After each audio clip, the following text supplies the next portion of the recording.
Welcome back to New Rockstars. I'm Erik Voss, and we finally have a trailer for Venom, There Be Carnage. There's a lot to be excited about this movie, from the fact that Woody Harrelson's gonna be playing Cletus Kasady Carnage, to the fact that Andy Serkis is directing it. So I'm just gonna react to this trailer, go into my initial thoughts on what this movie's gonna be, and then tomorrow I'll have a frame-by-frame breakdown of all the details you missed in this. Sound good? Great.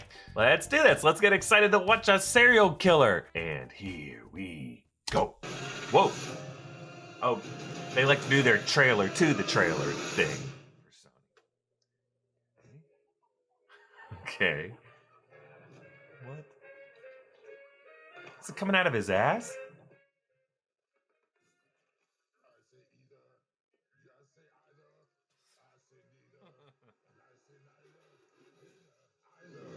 It's like me making breakfast.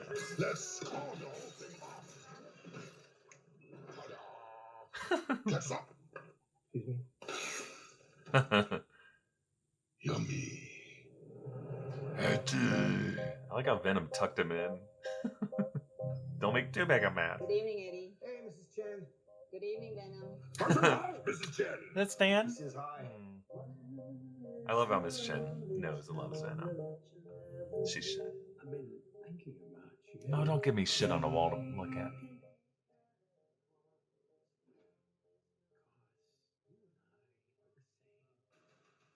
Ooh. Every decision we ever make. Ooh, did I see Daily Bugle? Yep. Who do we leave behind? And how do we leave Ravencroft. waiting in the darkness for the rescuer who never comes? How dare you? Welcome back, Eddie Brock.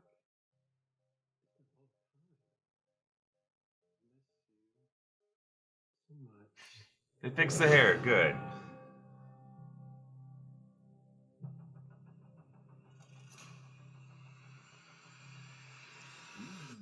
Come chaos.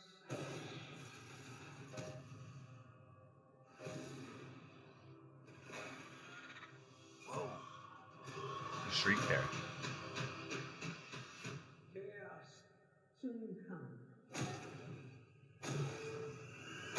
What?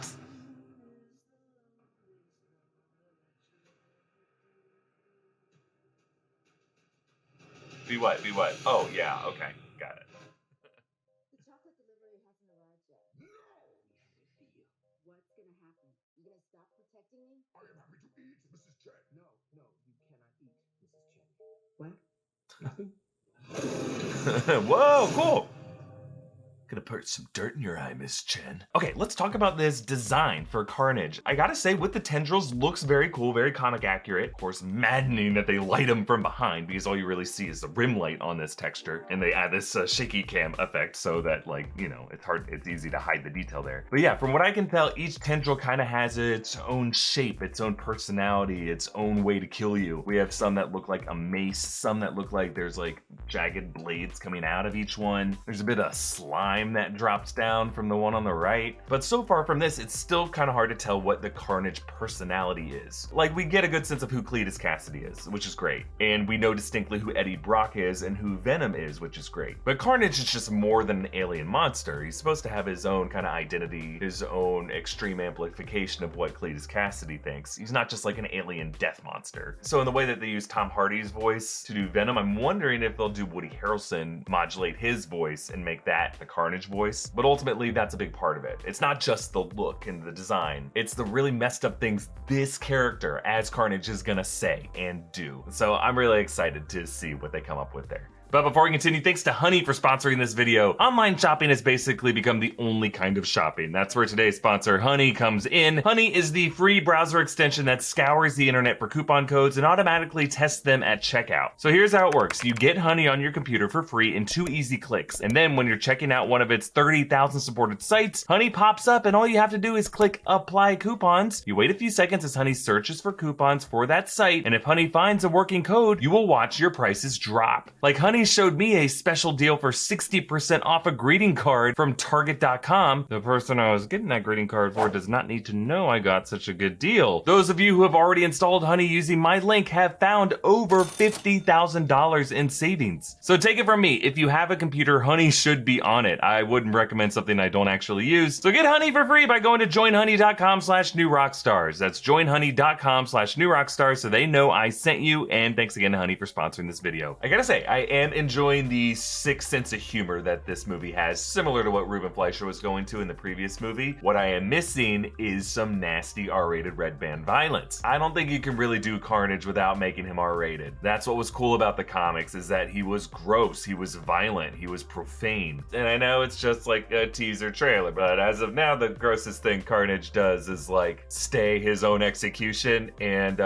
whip it all out in church, which I guess that's pretty obscene. But I gotta say, so far this trailer makes this movie look pretty steeped in Marvel lore. You have that little nod to Stan Lee, you have the cop reading the Daily Bugle newspaper about the victims of Cletus Kasady, and we've talked about how in other videos before, this movie is using the old Daily Bugle print logo from the Sam Raimi era films, not the new InfoWarsy DailyBugle.net logo that J. Jonah Jameson was using at the end of Far From Home. Though on the inner fold of that newspaper, it looks like that might be the word Avengers there, so who knows what universe is taking place in. I'll go into it more in tomorrow's breakdown. And of course, the Ravencroft Institute. Now remember the Ravencroft Institute from The Amazing Spider-Man 2. This is the prison for the criminally insane in Marvel world. A lot of supervillains are experimented on here. In this case, we're gonna have Cletus Kasady, and it looks like Shriek. That's another Spider-Man villain, it's gonna be played by Naomi Harris. You know her from the Bond movies and the pirate movies. So according to director Andy Serkis, this movie's gonna be in its own world. Like, these characters don't know Spider-Man exists, to which I would respond, how? That character is now officially a globe-trotting celebrity. Like, San Francisco isn't in a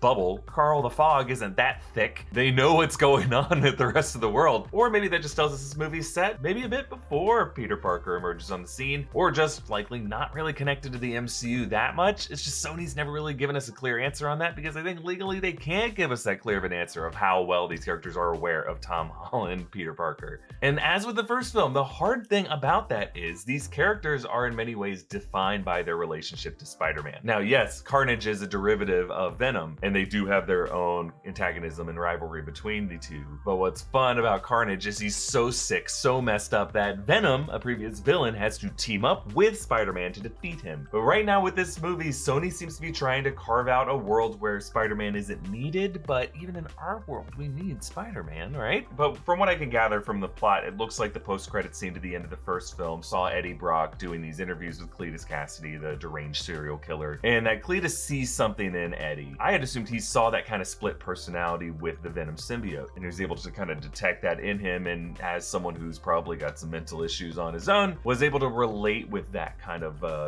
dissociative identity disorder. I don't think that's what he has here. I'm just saying that he could see that there's something broken or damaged inside him. And now Eddie Brock, the journalist, is the only person Cletus Kasady will give interviews to. But somehow in that relationship, Cletus is gonna get a piece of the symbiote in him. Maybe Eddie will bleed on his way out of San Quentin, and then the blood will just kind of like inchworm over to Woody Harrelson and allow him to, Jesus, stay this execution with the red working its way back up the tube there. The poor victim's family just watching. I mean, haven't they gone through enough? Yeah, a lot of stuff in here I want to break down the little details of. But this last shot in front of the church stained glass. Now, this is interesting. In the past, I've speculated that this movie could be adapting loosely the events of Absolute Carnage, which goes into the cult of Null. Null is the symbiote deity, and in Absolute Carnage, he kind of creates this cult of mind-controlled Carnage drones by getting in the minds of San Francisco's homeless community. It's a really, really messed up storyline. It sounds like Serkis doesn't want to give too much away about what's going on specifically in this scene in the church, so I'm wondering if that's a big direction they're going to be going in. Okay, those are my initial thoughts. As I said, there's a lot of little details in this trailer, which I'm grateful for, that I'm going to be breaking down frame by frame in a breakdown coming out tomorrow. So stay tuned for that. You can support this channel by checking out our great merch options at newrockstarsmerch.com. Follow me at EA Voss on Instagram and Twitter. Follow New Rockstars, and subscribe here on YouTube for breakdowns of everything you love. Thanks for watching. Turds in the wind.